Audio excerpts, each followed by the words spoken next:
큰 소리로 대답하여 이르되 당신의 말씀대로 우리가 마땅히 행할 것이니이다. 아멘. 할렐루야.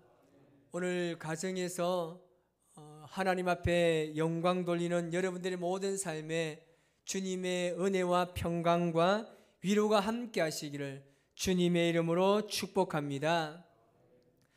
2021년도를 맞이하면서 첫 주를 참으로 안타깝게도 저희가 비대면으로 예배를 드리고 있습니다. 하나님의 말씀은 살아 있습니다. 그 말씀은 어디에 있든지 간에 동일하게 역사하실 줄 믿습니다. 그 믿음으로 오늘도 예배하는 모든 곳에 주의 은혜가 충만하시기를 주님의 이름으로 축복합니다. 몇 달 전에 우리 교회 이 공원 앞에서 교통사고가 난 적이 있습니다. 마침 제가 우연찮게 그 사고를 멀리서 목격하게 되었습니다. 그런데 이 사고를 낸 사람은 이 여성분이었습니다. 여성분이 사고를 내고 난 이후에 차에서 나왔는데 이 여인의 얼굴에 너무나 겁이 있는 거예요. 너무나 무서움에 떨고 있습니다. 그리고 사고를 당한 사람은 남자분이었습니다. 그 두 분이 타고 있는 그 차에서 내려서 이 여성분에게 다그칩니다. 우리가 뭐 보지 않아도 뻔하지 않습니까? 왜 이렇게 운전을 했느냐고, 왜 여기서 사고를 내었느냐고 하면서 굉장히 여성분에게 다그치고 있습니다. 우리가 한 번쯤은 경험해 보았을 겁니다. 보통 이 여성분들이 이 사고를 당하거나 사고를 내면 굉장히 겁이 많습니다. 그리고 이 사고를 어떻게 대처해야 될지 판단이 제대로 서지 않습니다. 그냥 너무나 무서운 거예요. 그런데 거기다가 남자 두 분이 와서 다그친다고 생각해 보십시오. 정말 무서움에 떨고 있는 그 여성을 제가 보게 된 겁니다. 그리고 얼마 지나지 않아서 울다시피 한 여성분 앞에 남편이 이제 온 것을 봤습니다. 그런데 이 남편이 아내를 안고 다독여 줍니다. 그때 이 아내의 얼굴이 완전히 달라졌어요. 이제 당당한 겁니다. 그러면서 사고의 경위를 이야기하고 이렇게 해서 하고 왜 거기서 갑자기 브레이크를 밟았는지 막 이제 여성의 전문적인 이제 수다가 나오는 거예요. 막 쏟아붓습니다. 그러면서 이 남편이 제대로 이야기를 다 하고 이 사고를 마무리 짓는 것을 보았습니다. 제가 인터넷을 검색하면서 네티즌의 설문조사를 봤습니다. 어느 여성 포털 사이트에서 한 달 동안 1073명의 여성분에게 설문조사를 한 내용입니다. 그 주제는 뭐냐면 내 남편에게 꼭 듣고 싶은 말은 무엇입니까? 라는 주제였습니다. 이 질문에 가장 많은 응답을 한 이 42%의 대답이 뭐냐면 걱정 마, 내가 있잖아, 이 말이었습니다. 그 뒤를 이어서 27%가 당신은 최고야. 그리고 3위가 26%로 당신 정말 사랑해, 이 말이었습니다. 그리고 이 다소 비교적 적은 퍼센트의 5%가 당신 참 예쁘다라는 말이었습니다. 대체적으로 아내들은 이 모든 말을 듣고 싶어 합니다.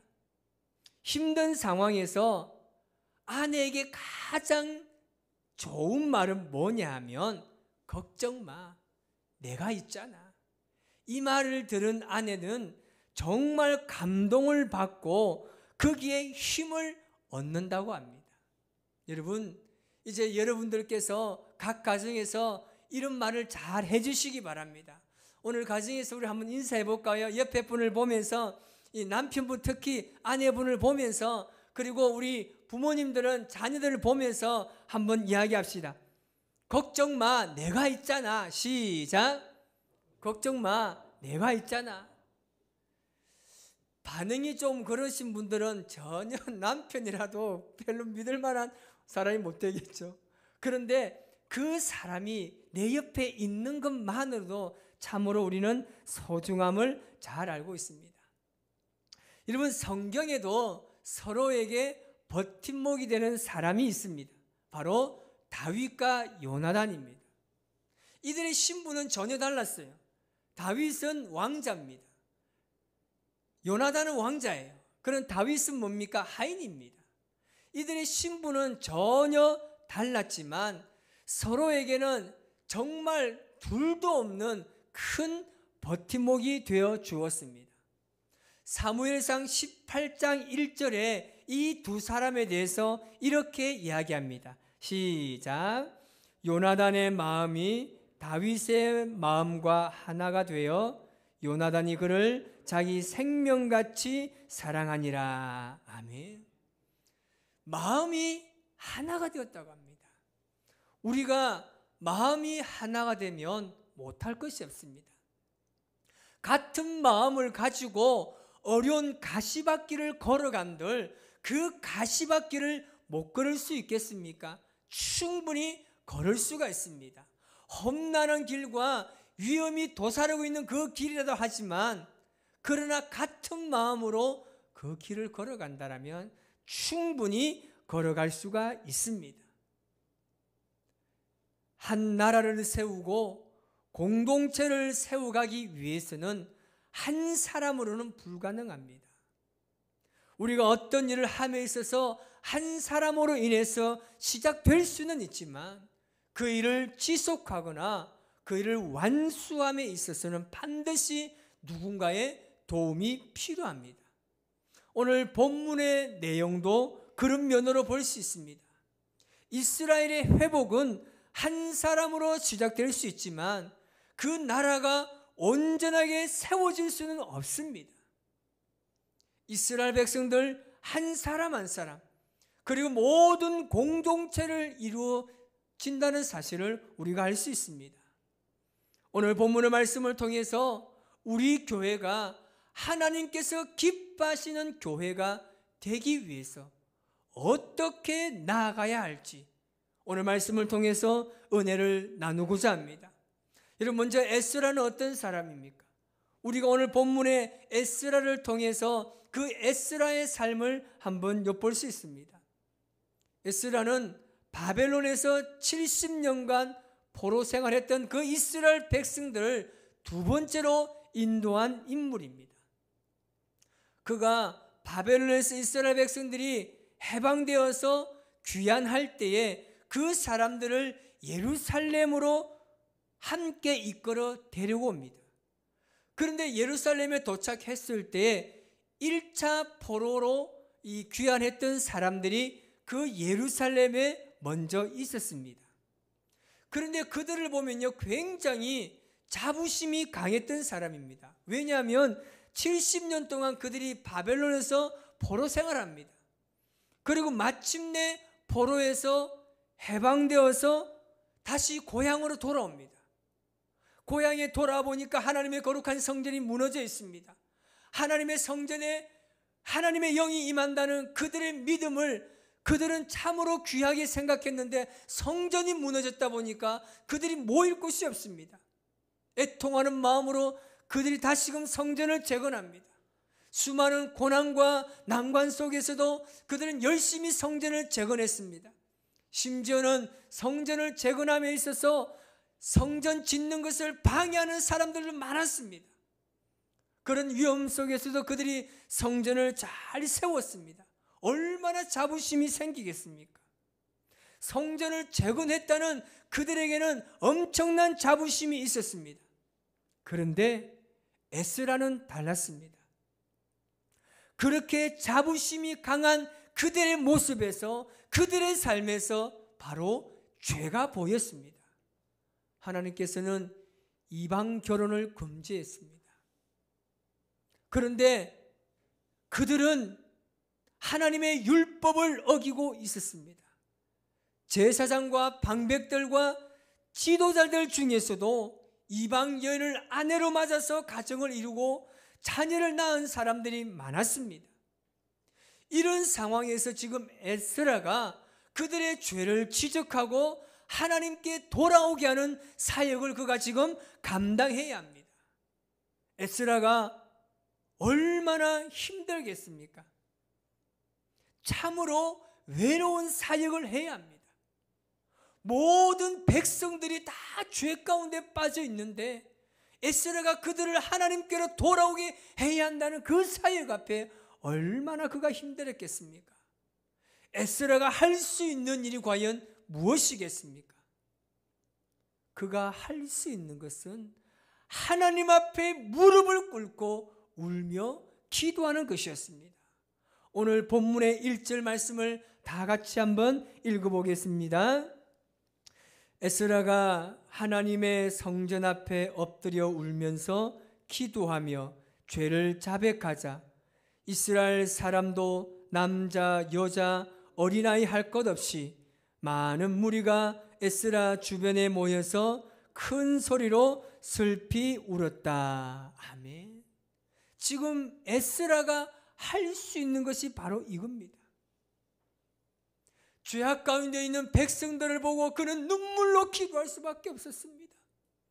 그들이 포로 생활을 하다가 하나님의 은혜로 다시금 고향에 들어와서 성전을 지었다라면 그들에게 깊은 은혜와 감격이 있을 것인데 그들은 그 하나님의 은혜와 감격을 다시금 잃어버렸다는 겁니다. 그리고 죄를 짓고 살아가고 있는 거예요. 그 모습을 본 에스라가 무릎을 꿇고 눈물 흘리며 그들을 대신해서 하나님께 기도하고 있습니다. 우리는 그렇게 생각할 때가 있습니다. 과연 나 한 사람의 기도가 우리 공동체에 얼마나 큰 영향력을 미칠 수 있겠느냐? 나같이 연약하고 부족한 자가 나의 기도가 과연 우리 공동체를 이끌어 갈 수 있을지는 의문이 생기기도 합니다. 그런데 오늘 말씀을 보면 죄악 중에 있는 이스라엘 백성들 그 전체를 회개의 자리로 인도하는 것은 단 한 사람입니다. 바로 에스라입니다. 에스라의 이런 모습을 본 이스라엘 백성들의 행동이 어땠습니까? 그들 모두가 에스라에게 다 모입니다. 그리고 그들도 그들의 죄를 자백하고 하나님 앞에 철저하게 회개합니다. 에스라의 기도를 통해서 이스라엘 전체의 회개의 역사가 일어났습니다. 그리고 그들이 통회하며 자복할 때 모든 백성 중에 한 사람이 일어납니다. 바로 스가랴라는 인물입니다. 그가 일어나서 모인 모든 백성에게 제안합니다. 지금까지 우리는 하나님의 은혜 가운데 살았는데 우리는 그 은혜를 잃어버렸습니다. 주님께서 날마다 우리의 삶을 인도해 주셨는데 우리는 또 죄를 짓고 하나님 마음을 아프게 했습니다. 이제 우리 하나님께 돌아갑시다. 그러면서 우리 아내를 다 다시금 돌려보냅시다. 그리고 우리 자녀를 다 돌려보내자는 겁니다. 한마디로 우리가 이혼을 하자는 겁니다. 양육권도 다 포기하자고 말합니다. 이것은 단순히 에스라의 기도로 인한 충동적인 행동이 아닙니다. 그들이 죄악이 얼마나 심각한 것인지 또한 하나님의 말씀에 대한 회복이 얼마나 필요한지를 깨달았기 때문입니다. 그래서 스가랴는 에스라에게 부탁합니다. 일어나십시오. 일어나십시오. 이스라엘의 지도자로서 우리를 이끌어갈 지도자로서 이제 일어나셔서 당신이 행할 것을 해달라고 간절히 부탁합니다.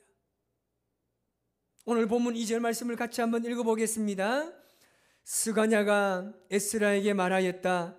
우리가 주변에 있는 이 땅의 백성들에게서 이방 여자를 데려와서 아내를 삼음으로써 하나님께 죄를 지었지만 아직도 이스라엘에 희망은 있습니다. 아멘. 지금 에스냐라는 이 사람이 얼마나 대단합니까? 자신들의 죄를 인정하면서 하나님께 기도하면 반드시 용서해 주실 것이고, 그럼을 통해서 우리에게는 아직도 기대와 우리에게 소망이 있다고 이야기합니다. 얼마나 멋진 말입니까? 하나님의 심판 앞에서도, 하나님의 징계 앞에서도 그는 소망을 바라보는 사람이었습니다. 그러면서 그가 에스라에게 힘을 실어줍니다. 우리가 도와주겠습니다. 일어나십시오. 당신이 그렇게 행하여 주십시오. 그럼 우리가 힘이 닿는 데까지 당신을 도와주겠습니다. 우리의 모든 힘을 다 보태서 함께 하겠습니다라고 이야기합니다. 에스라에게 든든한 버팀목이 생겼습니다. 죄악의 삶에서 돌이켜 하나님의 말씀대로 살겠다고 결심한 스가냐와 이스라엘 백성들입니다.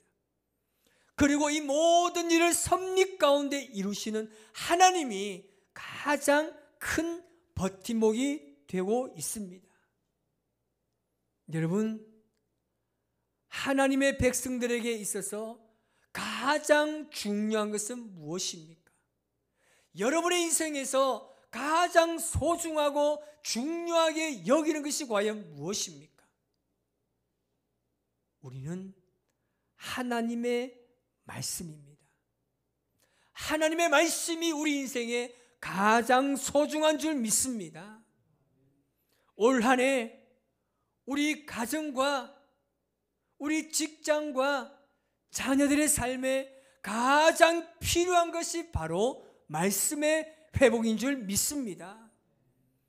그리스도인들 중에서도 하나님의 말씀을 무시하는 사람들이 너무나 많습니다. 늘 원망하고 늘 불평합니다. 서로 사랑하지 못합니다. 이간합니다. 이웃을 자랑하지 못하고 사랑하지도 못하고 늘 좌절스러운 말만 합니다. 입만 벌렸다 하면 늘 나쁜 말만 하고 부정적인 말만 합니다. 이런 사람들이 여러분 하나님의 말씀을 무시하는 것과 똑같습니다. 하나님의 말씀대로 살겠다고 말하면서도 하나님의 말씀대로 살지 않는 것, 이 사람들이 바로 하나님의 말씀을 무시하는 것과 똑같은 행동입니다. 우리가 바로 이런 삶이 아니었나요? 하나님을 사랑한다고 말하면서 이웃을 사랑하지 아니하고 성도들끼리도 사랑하지 않는 것, 이것이 과연 참된 그리스도의 삶일까요? 하나님 믿는다고 말하면서 세상에 나아가서 세상 사람들보다 더 불평하고 원망하고 부정적인 삶을 살고 있지 않습니까? 과연 이것이 하나님께서 기뻐하시는 그리스도의 삶일까요? 이스라엘 백성들이 그랬습니다. 하나님을 사랑하고 섬긴다고 율법을 잘 지키고 있다고 말하면서도 그들은 여전히 죄악 가운데 살고 있었습니다. 그러면서 그들은 잘 산다고 자부심을 가지고 살았다는 말입니다. 우리가 바로 이런 삶을 살고 있지 않았나 생각해 보아야 합니다. 여러분, 우리 안에 무엇이 회복되어야 합니까? 넘어지고 찢기고 아픈 상처가 남을 수 있지만 하나님의 회복을 바라보며 기도하며 일어서야 합니다. 2021년도 우리 교회가 사랑으로 회복하는 은혜가 있기를 주님의 이름으로 축복합니다. 문제보다 크신 하나님을 바라봅시다. 오직 하나님만이 우리의 소망임을 믿고 나아가시기를 주님의 이름으로 축복합니다. 이제 우리 함께 회복해야 합니다. 함께 우리의 기도의 자리를 회복해야 합니다. 말씀대로 살겠노라고 결단했다라면 말씀대로 살아서 하나님의 놀라운 은혜를 극복하는 한 해가 되시기를 주님의 이름으로 축복합니다. 그렇게 살아갈 때 주의 영이 우리의 삶 가운데 임할 것입니다. 2021년도 우리 모두에게 새로운 변화의 바람이 불어올 것입니다. 코로나19를 통해서 참 많이 힘들죠. 어렵습니다. 또 17일 동안 다시금 이렇게 연장된 상황에서 우리가 다시금 비대면 예배를 드리라는 이 상황에서 모두가 어려움 속에 있습니다. 교회를 와서 예배 드리고 싶죠. 저도 홀로 설교할 때면 너무나 힘듭니다. 때로는 성도들의 모습들이 어른거립니다. 여기는 우리 권사님이 앉아 계시고, 여기는 우리 장로님이 앉아 계시고, 여기 우리 새 가족이 앉아 있고, 그런 생각들을 할 때마다 마음이 너무 나쁩니다. 여러분, 이 모든 어려움들을 여러분 믿음으로 잘 이겨나가시기를 바랍니다. 우리 하나님께서는 여전히 우리와 함께 하십니다. 우리의 믿음이 회복되기를 원하십니다. 우리의 삶이 주님께서 기뻐하는 삶으로 돌아오기를 원하십니다. 이제 주의 이름을 회복합시다. 회복하여서 주님께서 기뻐하는 2021년도를 만드는 저와 여러분의 삶이 되시기를 주님의 이름으로 축복합니다.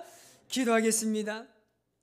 좋으신 하나님 아버지, 2021년도 새 첫 주일을 하나님 앞에 영광 돌리게 하여 주심을 감사합니다.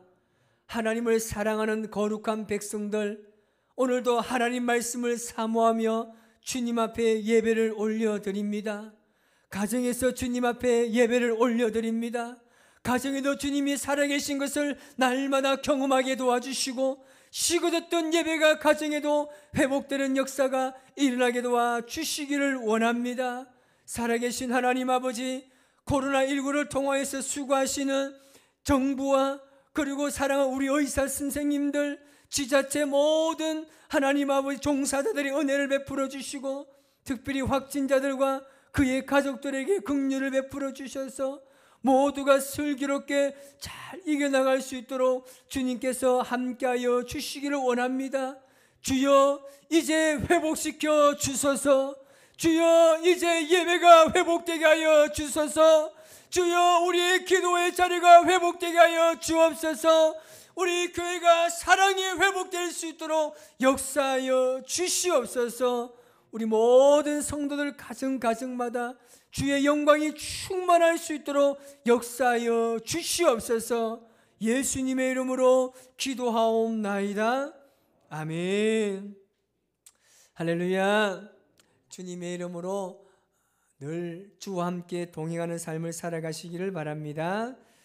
교회 소식 말씀드리겠습니다. 17일까지 다시 2주간 정부에서 공식 발표를 2주간을 다시금 연장했습니다.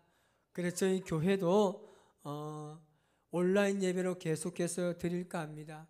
일단 우리 첫 주가 한번 잘 지켜보면서 수요일 예배는 저희가 온라인 영상으로 여러분에게 예배를 진행할 겁니다. 여러분에게 7시 30분에 찬양을 시작해서 온라인으로 바로 송출하도록 하겠습니다. 그리고 새벽 기도도 한 주간 잠시 쉬도록 하고요. 한전 제가 지켜보면서 우리가 적절하게 잘 대처해서 하도록 하겠습니다.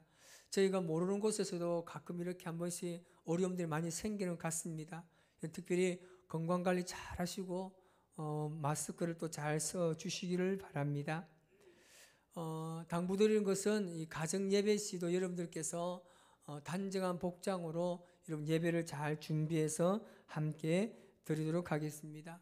혹시 하나님 앞에 예물 드리고 싶은 분들은 저희 교회에 계좌번호를 저번에 다 나눠드렸기 때문에 그렇게 예배를 허물을 드리시면 고맙겠습니다.